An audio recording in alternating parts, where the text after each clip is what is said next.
এবার ভারতের সবচেয়ে শক্তিশালী রাফাল যুদ্ধ বিমানের সাথে টক্কর দিতে বাংলাদেশ কিনতে যাচ্ছে চীনের জেট-10সি যুদ্ধ বিমান। ভারতের রাফাল যুদ্ধ বিমানকে টক্কর দিতে পাকিস্তানও চীন থেকে সংগ্রহ করেছে জেট-10সি মাল্টি-রোল কমব্যাট ফাইটার। এখন বাংলাদেশের আকাশ পাহারা দিতেও দেখা যাবে এই যুদ্ধ বিমান। বাংলাদেশের ভয়ে ভারত এখন ফ্রান্স, ইসরায়েল ও আমেরিকা থেকে অ্যাটাক ড্রোন কিনতে পাগলের মতো ছোটাছুটি শুরু করে দিয়েছে।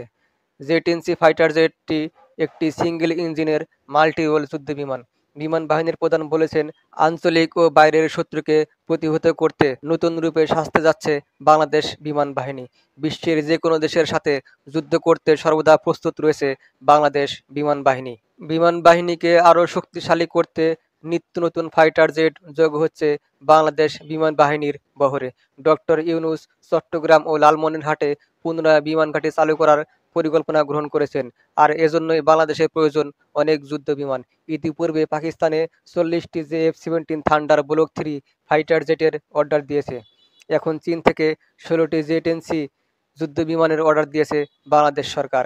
যুদ্ধ বিমানটি হাতে আসলে বাংলাদেশও পাল্লা দিতে পারবে ভারতের রাফালের সাথে।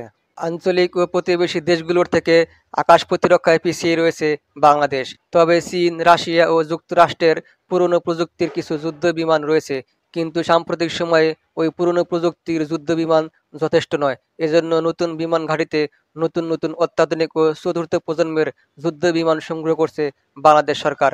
বিমান বাহিনীর প্রধান হাসান মাহমুদ খান বলেছেন, বিমান বাহিনীকে আধুনিকায়ন করার প্রকল্প হাতে নেওয়া হয়েছে এবং আধুনিক যুদ্ধ বিমান ও অ্যাটাক হেলিকপ্টার কেনা হচ্ছে। ফ্রান্সের তৈরি 36টি রাফাল যুদ্ধ বিমান কিনেছে ভারত। প্রাথমিকভাবে চীনের চতুর্থ প্রজন্মের 16টি জেট-10সি মাল্টি-রোল জেট কিনতে যাচ্ছে বাংলাদেশ।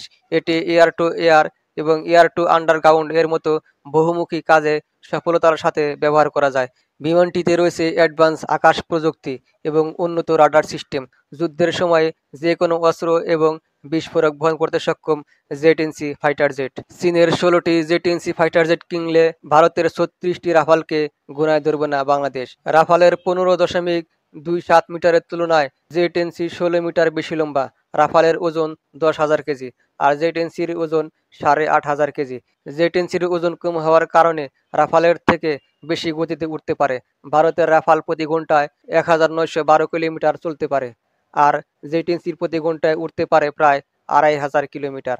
বাংলাদেশের এই বিমান কেনার খবর ভারতের মিডিয়াগুলো বেশ গুরুত্ব দিয়ে প্রচার করতেছে, আর এতে দুশ্চিন্তায় পড়েছে ভারতের জঙ্গিরা। চীনের এই বিমান কিনলে বাংলাদেশের কমব্যাট রেডিমেন্স বাড়ার পাশাপাশি বিমান বাহিনীর সক্ষমতাও আকাশচুম্বী হয়ে উঠবে। আকাশ প্রতিরক্ষা ও এশিয়া উপমহাদেশে বাংলাদেশ বিমান বাহিনীর গুরুত্ব বাড়বে অপরিসীম।